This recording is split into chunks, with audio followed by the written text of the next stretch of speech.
শিবের কণ্ঠে সাপ, বিষ্ণুর শয্যায় সাপ, আর মানুষের মনে সাপের ভয়। বাংলার লোকজ বিশ্বাসে সাপ শুধু আতঙ্কের নাম নয়, সাপ এক দেবশক্তিরও প্রতীক। সেই দেবশক্তির রূপ হলেন দেবী মনসা। কিন্তু দেবী হয়েও তার ভাগ্যে ছিল অবহেলা। স্বর্গে দেবী, মর্ত্যে অস্বীকৃত। আর এই অস্বীকৃতি থেকেই শুরু হয় বাংলা সাহিত্যের এক গভীর, নাটকীয় এবং মর্মস্পর্শী কাহিনী, মনসা মঙ্গল কাব্যের ঘটনা। মনসা চান পূজা।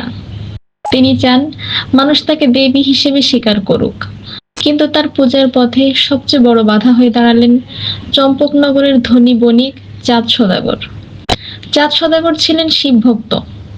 তার অহংকার ছিল প্রবল, বিশ্বাস ছিল অটল। তিনি মনে করতেন তিনি শুধু মহাদেবের ভক্ত। মনসার মতো দেবীকে তিনি কখনো পূজা করবেন না। দেবী মনসা যতই চান, চাঁদ সওদাগর ততই তাকে অস্বীকার করেন। আর এই অস্বীকার ধীরে ধীরে রূপ নেয় দেবী ও মানুষের এক ভয়ঙ্কর সংঘাতে। মনসা প্রথমে চাঁদ সওদাগরকে অনুরোধ করেন, দেবী হিসেবে তার মর্যাদা দাবি করেন। কিন্তু চাঁদ সওদাগর মাথা নত করেন না। তিনি জানিয়ে দেন মনসাকে তিনি পূজা করবেন না। দেবী মনসার ক্রোধ তখন জেগে ওঠে। তিনি বুঝতে পারেন চাঁদ সওদাগরকে ভাঙতে হলে শুধু কথা দিয়ে হবে না, আঘাত করতে হবে তার জীবনের সবচেয়ে প্রিয় জায়গায়। শুরু হয় চাঁদ সওদাগরের জীবনে একের পর এক বিপর্যয়। চাঁদ সওদাগরের ছিল 6 পুত্র। মনসার অভিশাপে একে একে তারা সাপের দংশনে মারা যায়। একজন পিতার চোখের সামনে সন্তান হারানোর যন্ত্রণা যতটা নির্মম হতে পারে, চাঁদ সওদাগর সেই যন্ত্রণার মধ্য দিয়ে যেতে থাকেন। কিন্তু আশ্চর্যের বিষয়, এত বড় শোকের পরও তার অহংকার ভাঙে না। তিনি কাঁদেন, কষ্ট পান, কিন্তু মনসাকে পূজা করেন না। তার বিশ্বাস মৃত্যু আসতে পারে, ধন সম্পদ হারাতে পারে, সংসার ভেঙে যেতে পারে, তবু তিনি শিব ভক্তির পথ ছাড়বেন না। এরপর মনসার ক্রোধ আরো ভয়ঙ্কর হয়। চাঁদ সওদাগরের বাণিজ্য যাত্রা বিপর্যস্ত হয়। তার ধন সম্পদ ধ্বংস হয়, জাহাজ ডুবে যায়, জীবনের গৌরব একে একে মাটিতে মিশে যায়। যে বণিক একসময় ঐশ্বর্য ও প্রতাপে উজ্জ্বল ছিলেন, তিনি হয়ে পড়েন শোকাহত, বিপর্যস্ত, নিঃস্ব। কিন্তু তবুও তার মুখে একটাই কথা, মনসাকে পূজা নয়। চাঁদ সওদাগরের শেষ আশা ছিল তার কনিষ্ঠ পুত্র লক্ষিন্দর।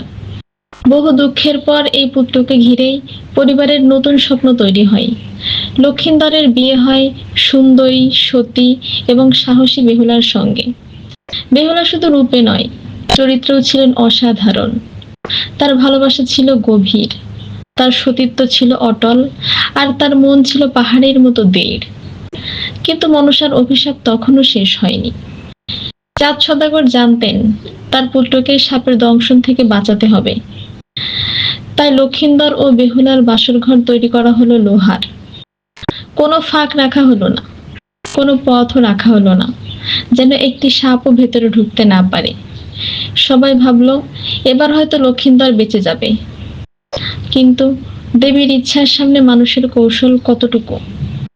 বাসর রাতে যখন নবদম্পতির জীবনে আনন্দের প্রথম রাত, তখনই ঘটে যায় সবচেয়ে ভয়ঙ্কর ঘটনা।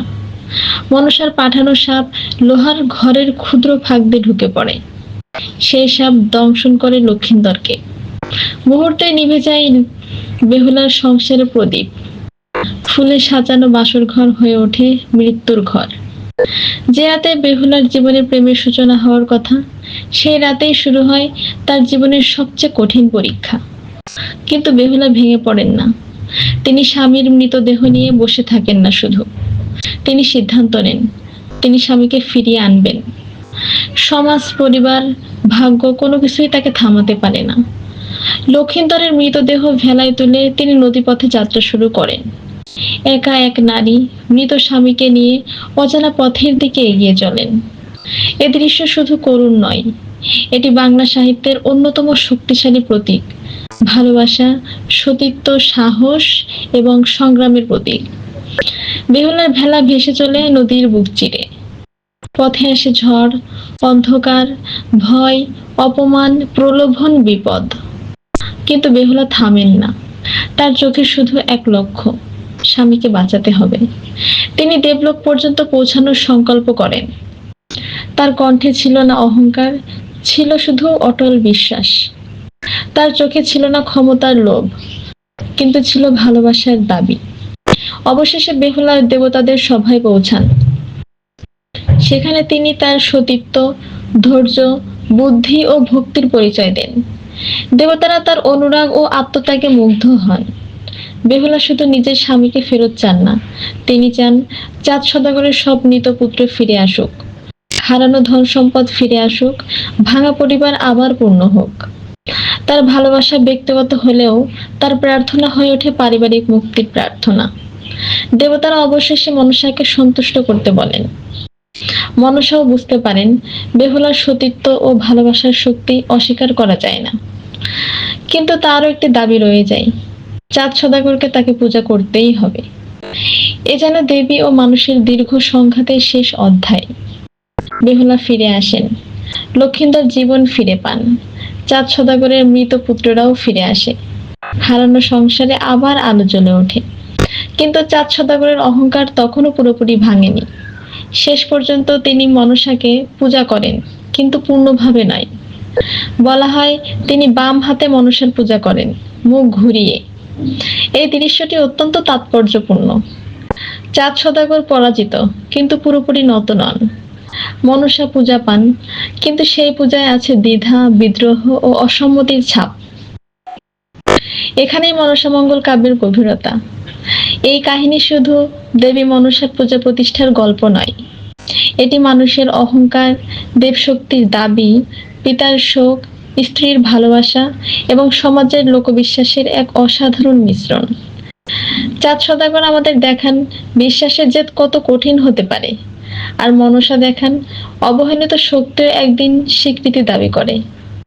বেহুলা দেখান ভালোবাসা কখনো কখনো মৃত্যুকেও চ্যালেঞ্জ করতে পারে। মনসা মঙ্গল কাব্যের সবচেয়ে বড় সৌন্দর্য এখানেই। এখানে দেবতা আছেন, মানুষ আছে, অলৌকিকতা আছে, কিন্তু তার ভেতরে আছে খুব বাস্তব মানবিক বেদনা।